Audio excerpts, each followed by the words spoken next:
एक जंगल में बरगद का पेड़ था। उस पेड़ के ऊपर एक चील घोंसला बनाकर रहती थी जहां उसने अंडे दे रखे थे।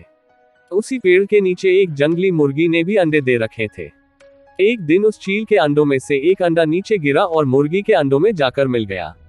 समय बीता, अंडा फूटा और चील का बच्चा उस अंडे से निकला और वह यह सोचते बड़ा हुआ कि वो एक मुर्गी है। वो मुर्गी के बाकी बच्चों के साथ बड़ा हुआ।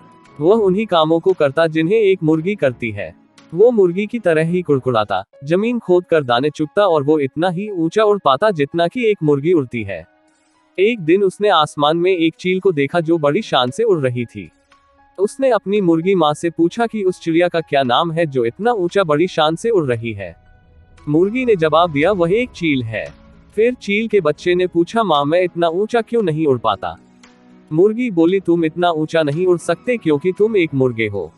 उसने मुर्गी की बात मान ली और मुर्गे की जिंदगी जीता हुआ एक दिन मर गया। कहानी से सीख, लर्निंग फ्रॉम द स्टोरी।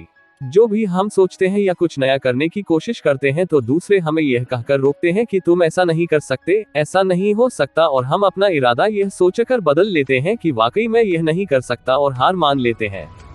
इसका मुख्य कारण है अपने ऊपर भरोसा न होना, अपनी शक्तियों पर भरोसा न होना, अपने काम पर भरोसा न होना। दोस्तों, जो लोग कहते हैं कहने दीजिए, लोगों का काम है कहना। अपने आप पर भरोसा रखें, अपने आप को पहचानें। दोस्तों, अगर जीत निश्चित हो तो काया भी लड़ जाते हैं। बहादुर वो कहलाते हैं जो हार निश्चित हो फिर भी मैदान नहीं छोड़ते।